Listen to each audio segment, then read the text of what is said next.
Hello guys, പത്തരമാൻ്റെ പുതിയ episode റിവ്യൂയിലേക്ക് എല്ലാവർക്കും സ്വാഗതം. അങ്ങനെ ആദർശ് നയനയോട് പറയുവാണ് കേട്ടോ, നിനക്ക് എന്തൊക്കെ തന്നാലും അത് മതിയാവുകയില്ല. അച്ഛനും മുത്തശ്ശനും ഒക്കെ ചെയ്യുന്നതിൽ ഒരു തെറ്റുമില്ല. അവരെന്തെങ്കിലുമൊക്കെ തരണം എന്ന് ആഗ്രഹിച്ചാലും അതിലൊരു തെറ്റും പറയാൻ പറ്റില്ല എന്നൊക്കെ പറയുക കേട്ടോ. പക്ഷെ ഇതൊക്കെ കേൾക്കാൻ നയന പറയാണ്, ഇതൊക്കെ എന്തിനാ ആദർശേട്ടാ, നമുക്ക് ഒട്ടും വയ്യാതെ നമുക്ക് അങ്ങനെ ഒരു സാഹചര്യം ഇല്ലാത്തപ്പോൾ ആരെങ്കിലും എന്തെങ്കിലുമൊക്കെ തന്നാൽ അത് മേടിക്കുന്നേ കുഴപ്പമില്ല. പക്ഷേ എൻ്റെ കാര്യം അങ്ങനെയല്ലല്ലോ. ഞാൻ മൂർത്തീസ് ജ്വല്ലറിയുടെ MDയുടെ ഭാര്യയല്ലേ, എനിക്ക് എന്താ ഇവിടെ കുറവ് എന്ന് ചോദിക്കും കേട്ടോ. ഇത് കേൾക്കുന്ന ആദർശ് പറയുന്നുണ്ട്, കുറവില്ല എന്നൊന്നും പറയാൻ പറ്റില്ല. ഒരു ഭാര്യ എന്ന നിലയ്ക്ക് നിനക്കൊന്നും എനിക്ക് ചെയ്തു തരാൻ പറ്റിയിട്ടില്ല. എല്ലാം മാറണം, മലയ്ക്ക് പോയി കഴിയുമ്പോഴത്തേക്കും എല്ലാത്തിനും ഒരു മാറ്റം വരും എന്നൊക്കെ നയനയ്ക്ക് വാക്ക് കൊടുക്കുവാണ് കേട്ടോ. പിന്നെ കാണിക്കുന്ന മുത്തശ്ശീനെയാണ്. മുത്തശ്ശിയുടെ പഴയ കുറേ ആഭരണങ്ങളൊക്കെ ഇങ്ങനെ എടുത്ത് തുറന്ന് നോക്കുക കേട്ടോ. അങ്ങനെ നോക്കിക്കൊണ്ടിരിക്കുന്ന സമയത്ത് ആ വഴി ജലജ വരുവാണ്. ജലജ ഇത് കണ്ട് വാ പൊളിച്ച് നിൽക്കുക കേട്ടോ. എന്നിട്ട് പയ്യെ അകത്തോട്ട് ഇരിക്കുകയാണ്. അമ്മേ, ഇതമ്മയ്ക്ക് അച്ഛൻ പലപ്പോഴായിട്ട് മേടിച്ചെന്ന സ്വർണ്ണമല്ലേ, അമ്മ ഇതൊക്കെ എന്ത് ചെയ്യാൻ പോവാ? ജ്വല്ലറി കൊണ്ട് ഒന്നുകൂടെ പോളിഷ് ചെയ്ത് വെക്കാൻ പോവായിരിക്കും അല്ലേ എന്നിങ്ങനെ ചോദിക്കും കേട്ടോ. ഇത് കേൾക്കുമ്പോൾ മുത്തശ്ശി പറയും, ഇതൊക്കെ എന്തിനാ ഇപ്പം നിന്നോട് പറയുന്നത്, എന്തെങ്കിലും കാര്യത്തിനായിക്കോട്ടെ എന്നിങ്ങനെ പറയും കേട്ടോ. അത് കഴിയുമ്പോഴത്തേക്കും ജലജ പറയാണ്, അല്ലമ്മേ, അമ്മ ഇത് എന്തിനാണ് കൊണ്ടുപോകുന്നതെന്ന് പറ, അറിയാനുള്ള അധികാരം എനിക്കില്ലേ എന്നിങ്ങനെ ചോദിക്കും കേട്ടോ. അത് കേട്ടോണ്ട് വന്ന മൂർത്തി സാർ പറയാം, ആ അധികാരം നിനക്കില്ല, അതുമാത്രമല്ല നിന്നോട് പറയേണ്ട കാര്യവും ഇല്ല, ഇത് അർഹതപ്പെടുന്നവരുടെ കയ്യിലെത്തേണ്ട സമയമായിരിക്കുന്നു, അതുകൊണ്ട് ഞങ്ങൾ പോവാ എന്ന് പറയും കേട്ടോ. ഇത് കേൾക്കുമ്പോഴത്തേക്കും ജലജ പെട്ടെന്ന്, അർഹതപ്പെട്ടവരോ, അതാരാ? ഞാൻ ഇതിൽ നിന്ന് 1-2 മാല നോക്കി വെച്ചിരുന്നു എന്ന് പറയും കേട്ടോ. അപ്പോഴേക്കും മുത്തശ്ശി പറയുക, ഞാൻ മരിച്ചു കഴിയുമ്പോൾ എടുക്കാമെന്ന് ഓർത്ത് നീ കണക്കൂട്ടി വെച്ചതായിരിക്കും അല്ലേ, എന്നാൽ ഇനി അതിന് ബുദ്ധിമുട്ടുണ്ട്, അതിന് വേറെ ആളുണ്ട് എന്ന് പറയും കേട്ടോ. ഇത് കേൾക്കുമ്പോഴേക്കും ജലജയ്ക്ക് അടി കിട്ടിയ പോലെ ആവുകയാണ്. കഴിഞ്ഞ് മുത്തശ്ശിയും നേരെ അവിടെ നിന്ന് ഇറങ്ങുവാണ്. ഇതൊക്കെ കാണുമ്പോഴത്തേക്കും ജലജയുടെ ചങ്ക് കവർന്നു പോവുകയാണ്. അവർ സാധനമൊക്കെ എടുത്ത് പാക്ക് ചെയ്ത് പോകുന്നത്. അങ്ങനെ അവർ പയ്യെ വണ്ടിയെ പോയി കയറുക കേട്ടോ. അപ്പോഴത്തേക്കും ജലജ പെട്ടെന്ന് അബീനെ വിളിച്ചു വരുത്തുക. എന്നിട്ട് പറയാം, എടാ, നീ ജ്വല്ലറി പോകുന്ന വഴിക്ക് വേറൊരു കാര്യമാണ് ചെയ്യണം. ഞാൻ കുറേ നാളായിട്ട് ആശിച്ച് മോഹിച്ച് അമ്മയുടെ കുറച്ച് സ്വർണ്ണം നോട്ടോ ഇട്ടിരുന്നു. ഇപ്പം അതെല്ലാം കൂടെ പൊക്കി പിടിച്ചുകൊണ്ട് ആർക്കോ കൊടുക്കാനാന്ന് പറഞ്ഞ് പോയിട്ടുണ്ട്. എവിടേക്കാണ് പോയത്, നീ പോയി നോക്കിയിട്ട് വാ എന്ന് പറയും കേട്ടോ. ഇത് കേൾക്കുന്ന അബി പറയുന്നുണ്ട്, അത് മിക്കവാറും വലിയമ്മയ്ക്ക് കരൾ ദാനം കൊടുക്കാനായിരിക്കും എന്ന് പറയുമ്പോഴേക്കും ജലജ പറയും, അത്രയും സ്വർണ്ണമോ? ഒരു 10-75 ലക്ഷത്തിന് മുകളിലുണ്ടാവും. അതും അന്നത്തെ ഫാഷനാണ്. ഇപ്പം അതിന് പണിക്കൂലി തന്നെ സ്വർണ്ണത്തിൻ്റെ അത്രയും വില വരൂടാ, നീ ഒന്ന് പോയി നോക്ക് എന്ന് പറയും കേട്ടോ. ഇത് കേട്ടിട്ട് അബി നേരെ മുത്തശ്ശിയുടെയും പുറകെ പോവാണ്. അവരറിയാതെ ഫോളോ ചെയ്യുക കേട്ടോ. പോകുന്ന വഴിക്ക് മുത്തശ്ശിയും നയനമോളെ പറ്റി തന്നെ പറഞ്ഞുകൊണ്ടിരിക്കുവാണ്. അങ്ങനെ അവർ നയനയുടെ വീടിൻ്റെ അവിടേക്ക് കൊണ്ട് വണ്ടി കയറ്റി പാർക്ക് ചെയ്യുവാണ്. അബി കാറ് വെളിയിലിടുക കേട്ടോ. വെളിയിലിട്ടിട്ട് ഇങ്ങനെ ചിന്തിക്കുവാണ്, ഇത് ഏട്ടൻ നയനയ്ക്ക് എടുത്തു കൊടുത്ത വീടല്ലേ, അപ്പോൾ ഇങ്ങോട്ടായിരുന്നു ഇതെല്ലാം പൊക്കി പിടിച്ചുകൊണ്ട് വന്ന്, കൊള്ളാലോ എന്നിങ്ങനെ ചിന്തിച്ചുകൊണ്ടിരിക്കുക കേട്ടോ. അത് കഴിഞ്ഞ് കാണിക്കുന്ന മുത്തശ്ശിയും കാണുമ്പോഴേക്കും കനക പെട്ടെന്ന് ഗോവിന്ദനെ വിളിക്കുവാണ്.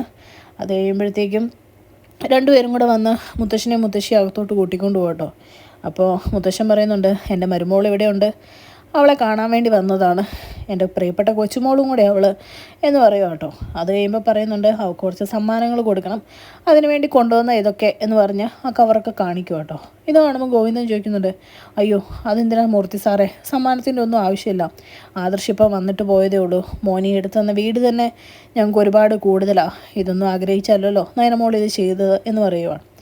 അത് കേൾക്കുന്ന മുത്തശ്ശൻ പറയുന്നുണ്ട്, അത് ശരിയാ, ആഗ്രഹിച്ചല്ല ചെയ്ത്, അതുകൊണ്ട് തന്നെയാണ് ഇത് അർഹതപ്പെട്ടവരുടെ കയ്യിൽ തന്നെ ഇരിക്കട്ടെ എന്ന് ഞങ്ങളും തീരുമാനിച്ചത്. എന്നായാലും ഇത് മോൾക്കുള്ളത് തന്നെയാണ്, ഇപ്പോൾ കുറച്ച് നേരത്തെ കൊടുക്കാൻ തോന്നി, അതുകൊണ്ട് കൊണ്ടുവന്നു, എന്തായാലും മോളെ ഒന്ന് കാണട്ടെ എന്ന് പറയും കേട്ടോ.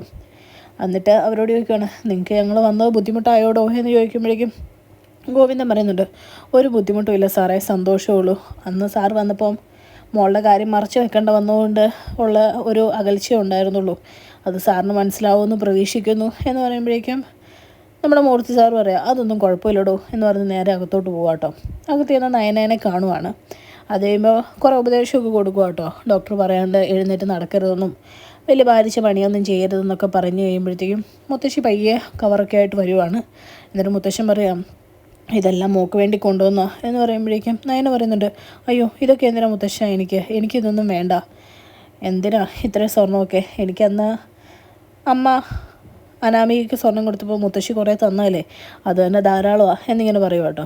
ഇത് കേൾക്കുന്ന മുത്തശ്ശൻ പറയാണ്, ഇതുകൊണ്ടാണ് നിങ്ങൾ തന്നെ കുടുംബസ്വത്തെ വീതം വെച്ചാൽ മതി എന്ന് ഞാൻ പറഞ്ഞതിനും കാരണം, അർഹതപ്പെട്ടവരുടെ കയ്യിൽ അമൂല്യമായ സാധനങ്ങൾ എത്തിയാലും അതെങ്ങനെ കറക്റ്റായിട്ട് ഉപയോഗിക്കണം എന്ന് അവർക്കറിയായിരിക്കും എന്നൊക്കെ പറയും കേട്ടോ. ഇതൊക്കെ കേൾക്കുമ്പോഴും നയന പറയുന്നുണ്ട്, ഇതിന് വേണ്ടിയൊന്നും അല്ലല്ലോ മുത്തശ്ശ ഞാൻ അമ്മയെ സഹായിച്ചതെന്ന് പറയുമ്പോഴും മുത്തശ്ശനും മുത്തശ്ശിയും പറയുന്നുണ്ട്, അതൊന്നും സാരമില്ല, ഇതെന്നാണേലും മോൾക്ക് അർഹതപ്പെട്ടതാണ്, ഇച്ചിരി നേരത്തെയും കൊണ്ട് തന്നു എന്ന് മാത്രമേ ഉള്ളൂ എന്ന് പറയും കേട്ടോ. അത് കഴിയുമ്പോഴേക്കും മുത്തശ്ശൻ ചോദിക്കുന്നുണ്ട്, മോളെ സഹായിച്ചെന്ന് ദേവയാനിയോട് പറഞ്ഞാലോ എന്ന് ചോദിക്കുമ്പോഴത്തേക്കും നയന പെട്ടെന്ന് ഞെട്ടിയിട്ട് പറയും, അയ്യോ മുത്തശ്ശ വേണ്ട, ഇപ്പം തന്നെ ഒരുപാട് പ്രശ്നങ്ങളുണ്ട് കുടുംബത്തിൽ, ഇനിയും അത് കൂട്ടേണ്ട കാര്യമില്ലല്ലോ എന്നൊക്കെ പറയും കേട്ടോ. അത് കഴിയുമ്പോഴേക്കും അവർ രണ്ടും യാത്ര പറഞ്ഞ് അവിടെ നിന്ന് അങ്ങ് പോവുക കേട്ടോ നയനയുടെ അടുത്തുനിന്ന്. നയന ഇങ്ങനെ എല്ലാം ആലോചിച്ച് സ്വർണം കൊടുത്തതിൽ ഭയങ്കര വിഷമിച്ച് ഇങ്ങനെ ചിന്തിച്ച് കിടക്കുന്നതായിട്ടാണ് കേട്ടോ കാണിക്കുന്നത്. പിന്നെ കാണിക്കുന്നത് ജലജേനെയാണ്.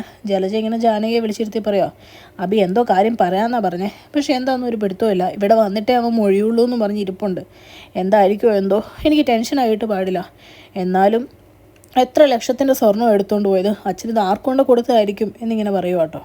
അപ്പോഴേക്കും ജാനകിയും പറയുന്നുണ്ട്, ഓ അത് മിക്കവാറും ആ കരൾ കൊടുത്തവൾക്ക് തന്നെ ആയിരിക്കും എന്ന് പറയുമ്പോഴേക്കും ജലജ പറയുന്നുണ്ട്, കരൾ കൊടുത്തെങ്കിൽ ഒരു 10-25 ലക്ഷത്തിൻ്റെ സ്വർണ്ണം അങ്ങ് മേടിച്ചു കൊടുത്താൽ പോരെ, ആ സ്വർണ്ണത്തിന് എന്ത് വില ഇന്ന് വരും എന്നറിയോ, മതിപ്പ് പറയാൻ പോലും പറ്റില്ല, അന്നത്തെ ഫാഷനും, ഓ എനിക്കത് വിഷമം വന്നിട്ട് പാടില്ല എന്നിങ്ങനെ പറയുമോ കേട്ടോ.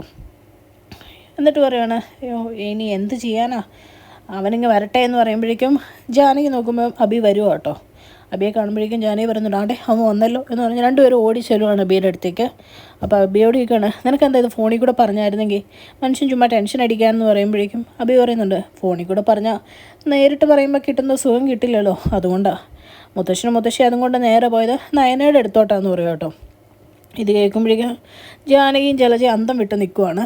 അത് കഴിയുമ്പോഴത്തേക്കും ജലജ പറയാണ്, ആഹാ ഇത് കൊള്ളാലോ, അച്ഛൻ്റെ അമ്മയ്ക്കും തലയ്ക്ക് വട്ടായോ, അത് എത്ര ലക്ഷത്തിന് മുതലാണ് കൊണ്ടതേ അവൾക്ക് കൊടുക്കാൻ പോയേക്കുന്നു, ഇതെങ്ങാനും ഇടത്തി അറിഞ്ഞു കഴിഞ്ഞാൽ ഇടത്തിക്ക് ഇപ്പോൾ കരളല്ലേ പോയുള്ളൂ, ഇനി ചങ്കും കൂടെ പോകും, ഇടത്തിക്ക് അതിൽ കുറച്ച് സ്വർണ്ണത്തിൽ പ്രത്യേകം നോട്ടം ഉണ്ടായിരുന്നു, ഇടത്തിക്ക് മാത്രമല്ല എല്ലാവർക്കും ഉണ്ടായിരുന്നു എന്ന് ജലജ പറയും കേട്ടോ. അത് കഴിയുമ്പോഴത്തേക്കും അനാമിക ഇതെല്ലാം കേട്ടുകൊണ്ട് വരുവാണ്. അനാമികയ്ക്ക് ആകെ വിഷമവും സങ്കടമൊക്കെ ആവുകയാണ്. അനാമിക എന്നിട്ട് എല്ലാ വീട്ടിലും ഇളയ മരുമക്കൾക്കും ഇളയ കൊച്ചുമക്കൾക്കും ഒക്കെ ഒരു പ്രത്യേക സ്ഥാനം, ഇവിടെ എന്താ നേരെ തിരിച്ചാണോ, എനിക്ക് സ്വർണത്തിൻ്റെ ആവശ്യമൊന്നുമില്ല, എങ്കിലും മുത്തശ്ശി സ്നേഹത്തോടെ ഒന്ന് തരാൻ നമ്മളെന്ന് സ്നേഹിക്കാനും ഞാനാണേലും ആഗ്രഹിക്കില്ലേ, എല്ലാം കൊണ്ട് നയനയ്ക്ക് കൊടുത്തേക്കുക, അവിടെ അവിടെ നിന്ന് പോകുന്നോർത്ത് കൊണ്ട് കൊടുത്തതായിരിക്കും എന്ന് പറയും കേട്ടോ.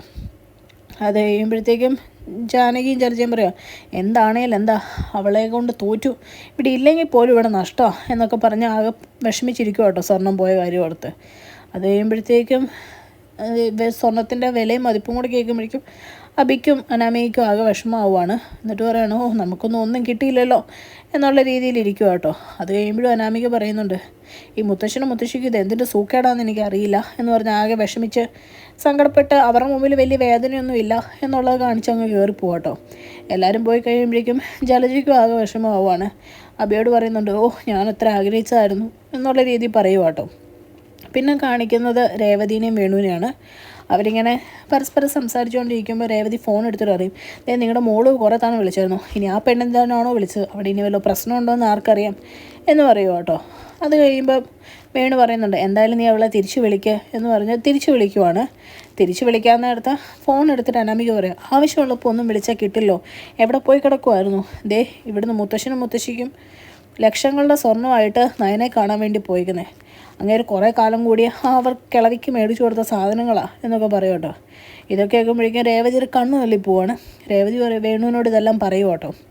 ഇതൊക്കെ കേൾക്കുന്ന വേണു പറയാണ്, ഓ എന്തോന്നാണോ, ആ കരൾ കൊടുത്ത പെണ്ണിനെ കൊടുത്തിരുന്നെങ്കിലും പിന്നെ ഉണ്ടായിരുന്നു, ഇവളെ തിരിച്ച് സോപ്പിട്ട് കൂട്ടിക്കൊണ്ട് വരാൻ വേണ്ടിയിട്ടാണോ ഈ കണ്ട സ്വർണ്ണം എല്ലാം അവൾക്ക് കൊണ്ട് കൊടുത്തത് എന്നിങ്ങനെ ചോദിക്കും കേട്ടോ. അത് കഴിയുമ്പോൾ വേണു തന്നെ പറയുന്നുണ്ട്, അല്ല എനിക്ക് മനസ്സിലാവാത്തതൊന്നുമല്ല, ഇവരൊക്കെ എങ്ങനെ ബിസിനസ്സിൽ ഇത്രയും ഉയർച്ചയിലെത്തിയെന്നാ, ഇതുപോലത്തെ ചീപ്പ് പരിപാടിയൊക്കെ കാണിച്ചാൽ ആ പെണ്ണ് തിരിച്ചു വരുമോ, എനിക്കറിയാൻ പാടില്ല എന്നൊക്കെ പറഞ്ഞ് വേണു പറയുക. എന്തായാലും നീ ഒരു കാര്യം ചെയ്യാം, അവളും അവളുടെ കുടുംബവും അട്ടിയിട്ട പോലെ ദേവയാനിയുടെ ചോട്ടിൽ പോയി കിടക്കുമോ ഹോസ്പിറ്റലിൽ, അതൊക്കെ കണ്ടുകൊണ്ടായിരിക്കും മുത്തശ്ശനും മുത്തശ്ശി ഇതെല്ലാം വാരി വലിച്ച് അവൾക്ക് കൊണ്ട് കൊടുത്തത്, നമുക്ക് തോൽവി പറ്റിയതും അവിടെയാണ്.